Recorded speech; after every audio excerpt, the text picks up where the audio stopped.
नमस्कार दोस्तों, पिछले वाले एपिसोड में मैं आपको दिखाया था कि यूईआर कितना कंप्लीट हुआ है, कितना रहता है, और वो मैंने आपको दिखाया था नेरला में। वो मैंने आपको दिखाया था नांगलो नोवोगढ़ रोड से और कराला तक। जो ये सेक्शन एक ऐसा है जहाँ पे काम अभी युद्ध स्तर पे चल रहा है, बाकी तो ये लगभग पूरा हो चुका है। आज मैं आपको बताता हूँ इसके अंदर से जो दो ज्वाइंट दे रखे ना, इसके अंदर जो दो सड़कें और निकाली हुई है उनके बारे में बताता हूँ। एक तो ये वाली है जो बिचाऊ से भादुगढ़ जा रही है, और दूसरी है रोहिणी से बवाना होते हुए सोनीपत वाले रोड पे कटरा हाईवे पे जो जाके मिलेगी, वो भी मैं आपको दिखाऊंगा। लेकिन पहले इसको देख लेते हैं। ये भादुगढ़ से की तरफ से जा रहे हैं हम, नीचे से ये राइट हैंड साइड की तरफ चला जाएगा ये नांगली नगर रोड की तरफ, और लेफ्ट हैंड साइड चला जाएगा ये मुंडका की तरफ। और 9 किलोमीटर के अंदर 3 पुल मैंने आपको दिखा दिए, ठीक है जी। ये लगभग तैयार हो चुका है। इस तरफ जाना चाहे तो आप जा सकते हैं। पल्ली तरफ अगर आप गाड़ी से आ रहे हैं तो आपको एक कॉलोनी के अंदर से जाना पड़ेगा, वो भी तैयार हुआ नहीं है। वहाँ से बाइक निकल जाती है, बाइक स्कूटी निकल जाती हैं। ये जितना आपको दिख रहे हैं ना, खेत जितने दिख रहे हैं, ये सारे दिल्ली की एक नई पॉलिसी आने वाली है, लैंड पूलिंग पॉलिसी। ये उसके इंतजार में है सारे। ये जिस दिन वो पॉलिसी आ गई उस दिन यहाँ पे सारे जो है ना शुरू हो जाएंगे बनने फ्लैट। गवर्नमेंट का प्लान है कि इस सड़क को वो लोग द्वारका एक्सप्रेसवे और जयपुर हाईवे वाले पैटर्न पे दिल्ली में बनाना चाहते हैं।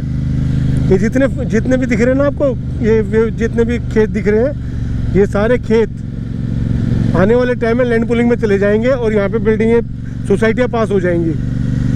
वो पॉलिसी अभी चल रही है गवर्नमेंट की, वो थोड़ी सी ढीली है। जिस दिन ये पॉलिसी शुरू हो गई उस दिन देखना आपके नोएडा के और गुड़गांव वाले फ्लैट्स बिकने बंद हो जाएंगे और यहाँ पे शुरू हो जाएंगे।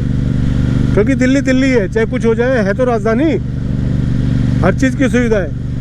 अब ये साइड में खेत देखे आप, देख रहे हैं, ये देखिए फील्ड है पूरे गेहूं के।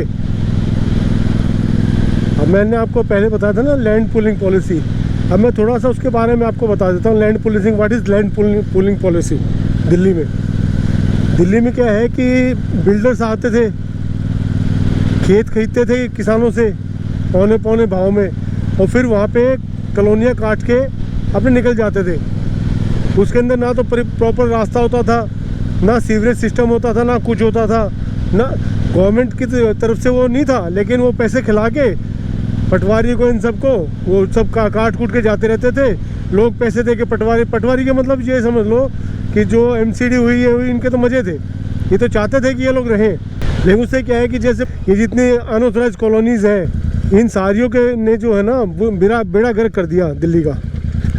तो उस चीज़ को देखते हुए शीला दीक्षित लेके आई थी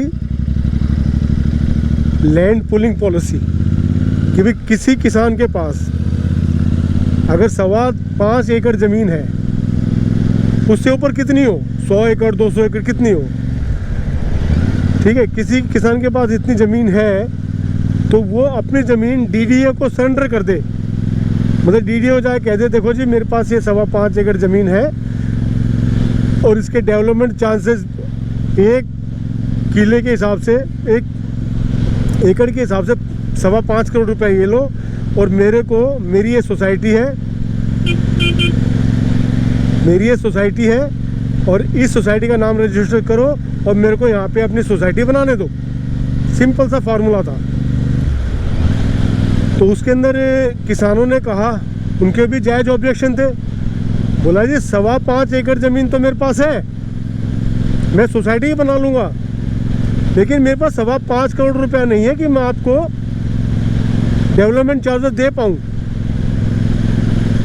तो डीडीए बोला भाई ये तो हम उसके अंदर जो है ना आपको आपकी ज़मीन एक्वायर करेंगे, उसके अंदर से फिर आपको वापस ज़मीन देंगे, हम वहाँ सीवर बनाएंगे, रास्ते छोड़ेंगे, प्लानिंग करेंगे, तो उसमें हमारा पैसा खर्चों को पैसा कहाँ से आएगा।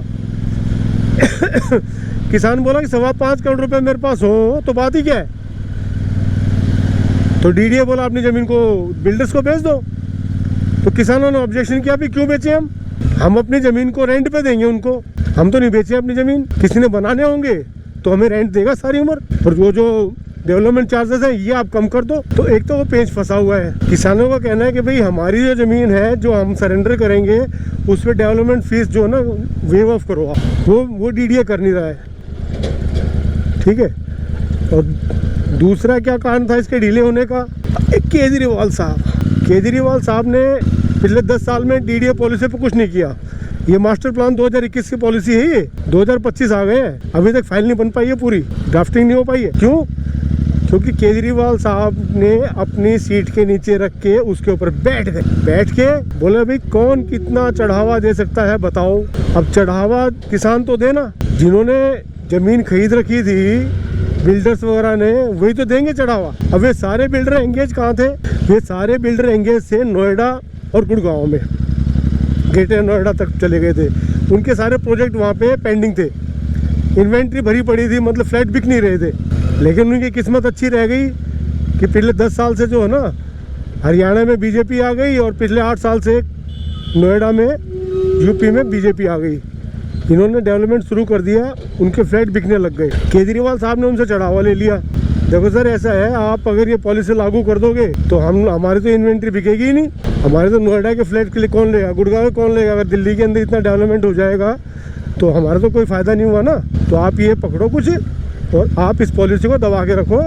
जब हम यहाँ से नक्की हो जाएंगे ना फिर चलेंगे इसको आपकी तरफ। केजरीवाल साहब तो भैया केजरीवाल साहब हैं, ठीक है, लालू यादव 2.0 वही हुआ।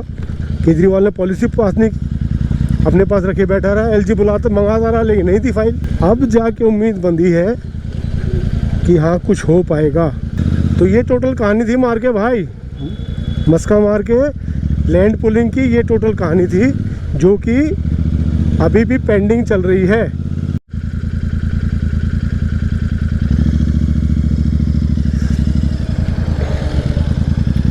अरे वाह, ये देखो ब्लैक टॉप भी डाल दिया। पिछले वीडियो में आपने देखा होगा ना, ये यहाँ पे पूरी धूल मिट्टी उड़ रही थी, ऊपरले वाले पे ब्लैक टॉप डाल दिया। वाह भाई वाह, काम तो बड़ी तेजी से चल रहा है। अब देखो यहाँ पे ये कहानी है, अभी सामने देख रहे हो आप, ये इसको लगा रहा है, बंद कर रहा है इसको, कभी खोल देते हैं कभी बंद कर देते हैं, ये दिक्कत है। तो इसीलिए हम कह नहीं सकते कि भाई कौन सा रास्ता ठीक है आपके आने के लिए जाने के लिए, कौन सा नहीं है। तो यहाँ का तो अभी तो फिलहाल यही रहेगा। इसके ऊपर ब्लैक टॉप आना है, वही बात है, एक दिन में करा के दूर कर देंगे ये।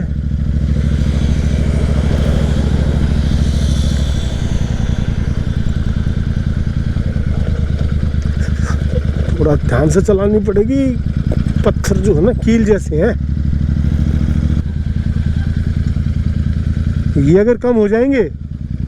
मैं फिर वहीं आ गया यार, आ जाएगी। लेकिन बहुत अटपटा रास्ता है, खराब है, खराब है। बिल्कुल खराब है। बवाना जाना, किधर से जाया जाए? बवाना जाना आपने? टिकरी बॉर्डर जाना है, टिकरी बॉर्डर। टिकरी बॉर्डर यहाँ से चले जाओ। ये वाला? नहीं, यहाँ से, ये कार गई ना, कार गई है, हाँ यहाँ से चले जाओ, सीधा मुंडका निकल जाओगे। यहाँ से नहीं जाते यार, इस भाई ने मना कर दिया। पिछली बार भी मैं यहाँ से नहीं जा पाया था, तो हम चलते हैं कराला से। ये है जी कराले से आगे वाला सेक्शन। अब मैं जा रहा हूँ कराला की तरफ से हेलीपैड की तरफ। Tony sector 31 to 37। अब हम चल रहे हैं बवाना वाले जॉइंट की तरफ, स्पूर की तरफ, स्पूर। ये आप इस तरफ देखेंगे ना, इस तरफ ये देखिए, दिखाता हूँ मैं आपको। ये बस स्टैंड है। आने वाले टाइम में ISBT यही होगा। जैसे UER शुरू हो जाएगा तो हरियाणा की बसें सब यहीं रुका करेंगी, अंदर जाने का कोई मतलब नहीं है, ठीक है। सामने वो दिख रहा है आपको, सामने वो है हेलीपैड। ये अभी देखो बंद कर रखा है। ये नीचे से जाने का है, अगर आपने उस तरफ जाना है तो नीचे से जाइए आप, किस तरफ? हेलीपैड की तरफ। और वहाँ से आना है तो ऊपर से आइए आप, ठीक है। रिठाला वाली मेट्रो यहाँ से एक्सटेंड होके यहाँ से जाएगी, यहीं से जाएगी वो, यहाँ से बवाना और बवाना से नरेला। रिठाला उस तरफ है, बवाना कश्मीरी गेट चंडीगढ़। आगे बंद है, हाँ वो बंद कर रखा है देखो। तो ये अलीपुर तक ऐसे ही ये है इनका ड्रामा, कहीं से ओपन है, कहीं से डाउन है, कहीं से बंद है, कहीं से कुछ है। नीचे वाली सड़क तो फिर भी कहीं ना कहीं से आप निकल जाओगे, ऊपर वाली में मत फंस जाना। बरवाला ये वाली सड़क किस तरफ जाती है? सेक्टर 17, और इस तरफ जाएगी बवाना, टूट होते हुए, प्रहलादपुर होते हुए। ओके, अभी यहाँ से आगे जाके मेरे को लेफ्ट की तरफ मुड़ना है, बवाना की तरफ। ये जो सांप सीढ़ी का खेल चल रहा है ना, ये वहीं से शुरू होना है। वहाँ से बंद है, यहाँ से खोल दिया। ये जाके कहीं फंसेंगे रास्ते में। 100 की स्पीड है जी, 100 की स्पीड। परले वाले पे 70 की, यहाँ पे भी कहीं नहीं गई। Bawana sector 3, Kashmiri Gate, Chandigarh. Kashmiri Gate वहाँ जो अलीपुर से जाके जीटी रोड की तरफ से जाओगे तब कश्मीरी गेट आएगा। रोहिणी सेक्टर। अब यहाँ से है क्या? अब यहाँ से लिखा है सोनीपत, ये है रास्ता। आप देख रहे हैं आप, लेफ्ट में सोनीपत है, ये राइट से ये ऊपर से चढ़ के वापस इस तरफ आ रहा है, गोहाना सोनीपत। ये मेरा रास्ता है, यहाँ से मैंने जाना है। और यहाँ से आपका शुरू होता है स्पॉट नंबर 2, जो कि जाएगा यहाँ से सीधा सोनीपत कटरा हाईवे पे मिलेगा। ठीक है जी, मैं ये मुड़ गया हूँ अब खब्बे हथनू। ठीक है, अब ये आगे देखते हैं कितना क्या बना हुआ है। ये आगे हम बवाना इंडस्ट्रियल एरिया के अंदर। ये फर्श पे चिपकता वही है। कितने रुपए फुट है? हाँ, ये तो फिर भी ठीक है। ये कितने रुपए फुट है? ये 20 रुपए है? 20 और लगाने का क्या सिस्टम है? लगाने का 8 रुपए लेबर चार्ज, फ्लोशन और लेबर चार्ज। 8 रुपये लेबर चार्ज है। और वो केमिकल वगैरह लाना वो हमारा वो उसी का रहेगा, लेबर का ही। लेबर में ये सब। ये वीडियो आप यूट्यूब पे डालते हैं? हाँ, कौन सा चैनल? आदमी सड़क का, आदमी सड़क का आस्क ASK, AS के साथ में बोलना।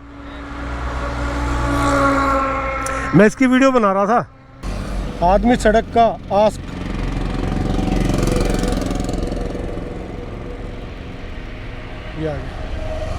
अब ये देखना पड़ेगा ये रास्ता कहाँ से है। पहली बार मैं यहाँ से आ रहा हूँ। यहाँ से तो कैसे बनेगा यार मामला? नहीं, यहाँ तो इन्होंने कोई एलिवेटेड रोड बनाया ही नहीं है। ये जी बवाना इंडस्ट्रियल एरिया, अधिकतर ये न्यूज़ में रहता है अपने आग लगने के घटनाओं के कारण। अब इसकी सुन लो, मैं बताता रहूँगा आप लोगों को एक एक बात। ये इंडस्ट्रियल एरिया जो है ना, शीला दीक्षित ने बनवाया था कोर्ट के कहने पे। 2006 में कानून आया था कि भाई रेजिडेंशियल एरिया में कहीं पे भी दुकानें नहीं खुलेंगी। बड़ा बवाल हुआ था, बड़ा पंगा हुआ था। तो फिर कोर्ट के अंदर ये डाला गया। और वो सब पंगा क्यों हुआ था? साथ में था आनंद पर्वत का इंडस्ट्रियल एरिया, वहाँ पे हमेशा जाम लगा रहता था, हमेशा जाम लगा रहता था। तो कोर्ट ने कहा भैया एक काम करो, दिल्ली से बाहर मतलब आउटर दिल्ली में एक जगह लो और वहाँ पे इनको बसाओ और यहाँ पे आनंद पर्वत का इंडस्ट्रियल एरिया बंद करो। कोर्ट ने कह दिया। शीला दीक्षित ने जमीन एक्वायर कर ली, यहाँ की जमीन एक्वायर करके यहाँ पे इंडस्ट्रियल एरिया बना दिया। ठीक है भाई साहब, ये इंडस्ट्रियल डेवलप हो गया और यहाँ पे सब कुछ बनने लग गया। हाँ, ये आ गया जी, यही रास्ता था जहाँ से मैं आया हूँ, बिल्कुल सीधा। और सामने दिख रहा है आपको, ये बन रहा है पुल। अब ये पुल तो बन रहा है, तो पुल पे जाने का तो रास्ता कहीं से मेरे को दिख नहीं रहा, तो नीचे से जाया जाएगा इस तरफ से।